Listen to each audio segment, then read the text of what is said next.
معزز ناظرین سامعین، السلام علیکم۔ اللہ تعالی ہم سب کو صراط مستقیم پر قائم رکھے اور اپنی توفیقات ہمارے شامل حال رکھے تاکہ ہم اس کی رضا کے مطابق اپنی زندگی گزارتے رہیں اور آخرت میں کامیابی ہمارا مقدر ہو۔ میں ہمیشہ یہ کوشش کرتا ہوں کہ میں اللہ تعالیٰ کے تصور اور اس کے احکام اور اس کی حکمت کو آپ کے سامنے سادہ سے سادہ الفاظ میں پیش کروں تاکہ ہمارے ذہن میں اللہ تعالیٰ کے بارے میں مکمل طور پر آگاہی ہو اور ہم مطمئن طریقے سے اس کے راستے پر چل سکیں۔ لیکن آج کل کا دور انتہائی سخت دور ہے۔ لوگ ایسی باتیں، ایسے مسائل بیان کرتے ہیں کہ جو کہ ہمارے ذہنی خیالات کو پورا گندا کر دیتے ہیں۔ ان میں عجیب قسم کی وحشت پیدا کر دیتے ہیں۔ ہمیں سمجھ نہیں آتی کہ صحیح کیا ہے، غلط کیا ہے۔ آج بھی میں آپ کے سامنے جو مسئلہ رکھنے لگا ہوں وہ ایک سادہ سا ہے کہ شیطان زیادہ طاقتور ہے یا ہمارا نفس زیادہ طاقتور ہے۔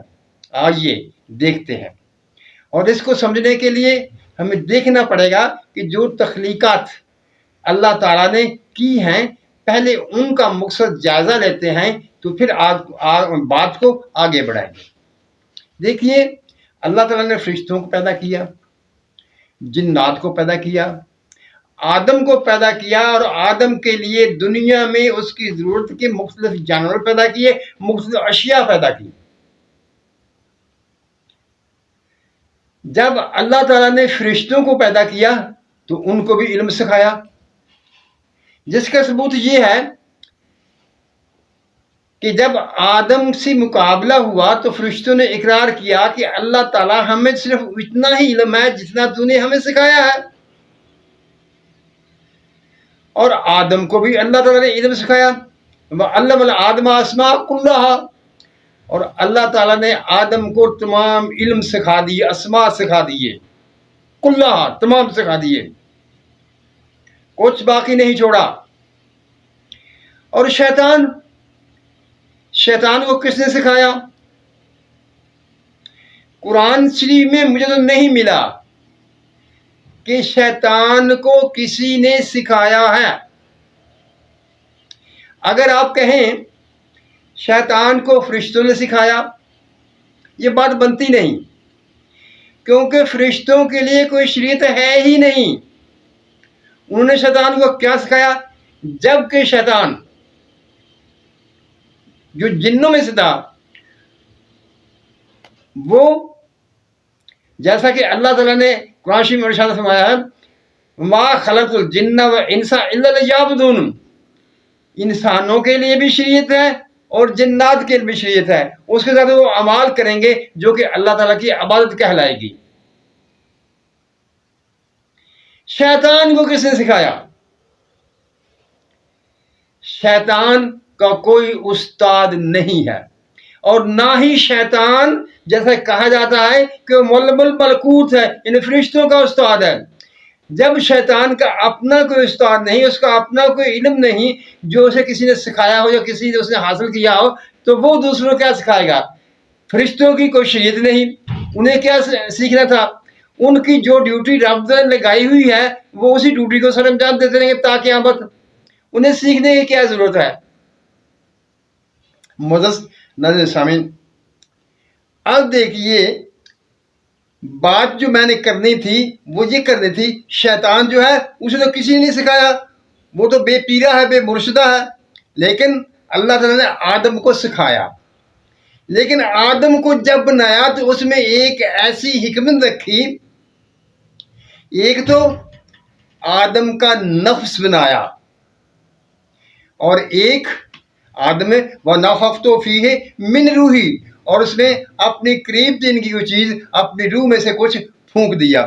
یہ پھونکنا یا نفخ روح جو ہے یہ صرف آدم میں ہے. آدم کے علاوہ دنیا کی کسی اور مخلوق میں نفس روح نہیں ہے.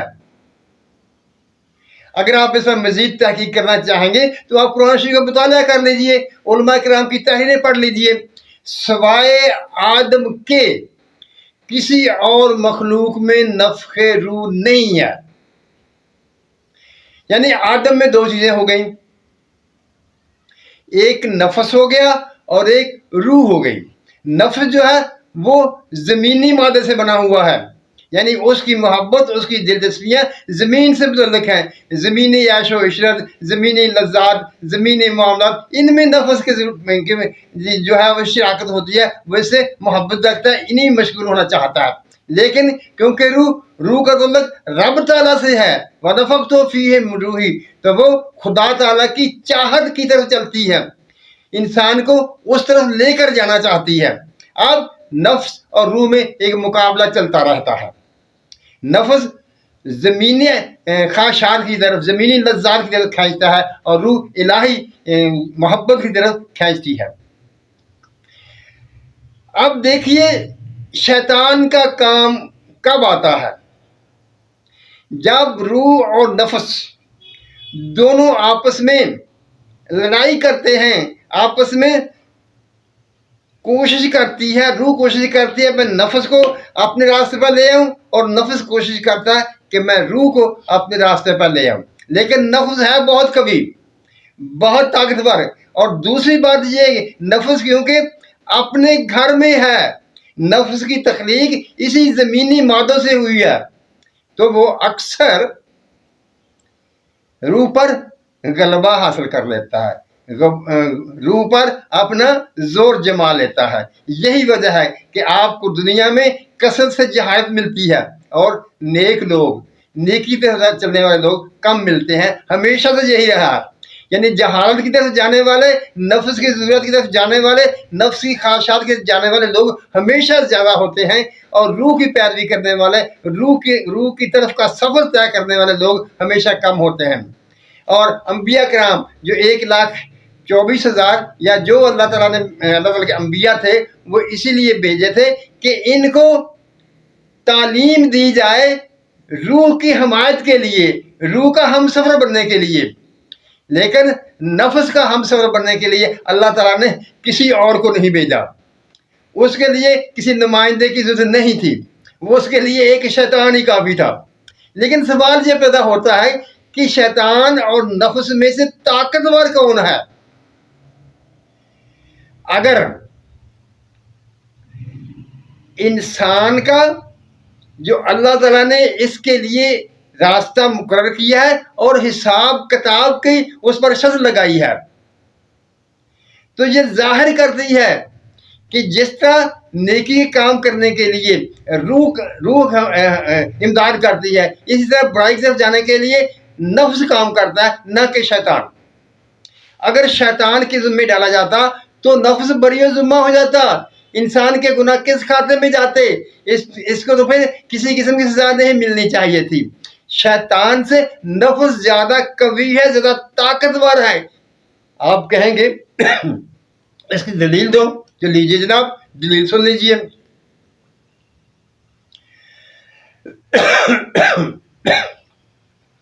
آدم علیہ السلام کو شیطان نے کس طرح برگلایا تھا؟ شیطان نے دور سے آدم علیہ السلام کے ذہن میں مختلف ترغیبات، نفسی ترغیبات جو تھیں ان کو پیش کرنا شروع کیا تھا، اور اس وقت تک شیطان نہیں برگلا سکا تھا جب تک کہ ان میں خود یہ کمزوری پیدا نہ ہوئی، ان میں اس طرح میلان ظاہر نہ کیا. جب میلان ظاہر ہوا تو شیطان غالب آ گیا. اب شیطان ہر شخص کے ساتھ یہی معاملہ کرتا ہے کہ وہ اس کے سامنے دنیاوی لذات کے مختلف چیزیں رکھتا ہے، ان کی خوبیاں بیان کرتا ہے، ان کی لذات کو بیان کرتا ہے. اگر ان ساری چیزوں کے بعد نفس میں ذرا سی بھی لچک پیدا ہو جاتی ہے تو وہی یہ موقع ہوتا ہے جب شیطان اس کو برگلا لیتا ہے. اگر شیطان قوی ہوتا تو کبھی وہ اس طریقے سے چکنی چپڑی باتیں نہ کرتا، اس طرح سے کوشش نہ کرتا، وہ سیدھا سادہ اس کو ورگلا لیتا، اور ورگلا لیتا، سیدھا سادہ اس کو دھکیل کر لے جاتا، تو پھر نفس کی ذمہ داری جو انسان پر آتی ہے وہ کبھی نہ آتی۔ مطلب یہ ہوا کہ نفس خود ذمہ دار ہے اس چیز کا جو وہ کام کرتا ہے، جو وہ دنیاوی لذت حاصل کرتا ہے۔ اگر ان دنیاوی لذات کو روح کی رہنمائی میں اللہ تعالیٰ کے قوانین کے مطابق استعمال کرتا ہے تو کوئی عیب نہیں ہے۔ انبیاء کرام یہی ڈیوٹی دیتے تھے۔ اللہ تعالیٰ جو کتب بھیجی ہیں ان میں بھی اللہ تعالیٰ یہی ارشاد فرمایا ہوا ہے کہ کس طرح تم نے یہ دنیاوی لذات کو حلال طریقے سے استعمال کرنا ہے۔ لیکن نفس ٹھہرا اور اس کا امدادی شیطان، وہ چاہتا ہے کہ انسان نفس کے دھوکے میں پھنس جائے اور دنیاوی لذتوں میں اس قدر محو ہو جائے کہ اس کو حلال و حرام کی تمیز نہ رہے، وہ اپنے نفس کا بندہ بن جائے، اپنے نفس کا غلام ہو جائے، اور وہ دنیاوی چیزوں کو اکٹھا کرنے میں، دنیاوی لذتوں کے حصول کے لیے ہر دم تیار رہے۔ لیکن روح جو کہ پاک ہے، جو کہ اللہ تعالیٰ کی طرف رہنمائی کرتی ہے، اللہ تعالیٰ سے جڑنے کا ایک ذریعہ ہے، وہ ہمیشہ کوشش کرتی ہے کہ نفس ایسی باتوں سے باز رہے۔ حاصل کلام یہ ہوا کہ شیطان نفس سے زیادہ قوی نہیں ہے، لیکن شیطان تیز ترار ضرور ہے، باتوں کو پلٹنے کا ماہر ہے، صحیح باتوں کو دکھا کر غلط کی طرف لے جانے کا ماہر ہے، اور اسی مہارت سے وہ انسانوں کو دھوکے میں ڈالتا ہے۔ طاقت بہرحال نفس کی زیادہ ہے شیطان سے۔ اسی لیے ہمارے علماء کرام نے، بزرگان اولیاء کرام نے نفس کو مارنے کا حکم دیا ہے، اس پر کنٹرول رکھنے کا حکم دیا ہے، اور روح کو طاقتور کرنے کی بات کی ہے۔ اگر ہم روح کو طاقتور کر لیں گے تو پھر نفس شیطان کے دھوکے میں نہیں آئے گا۔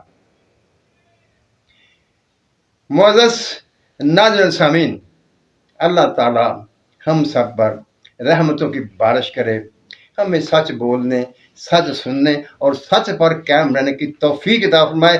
آمین۔ اللہ حافظ۔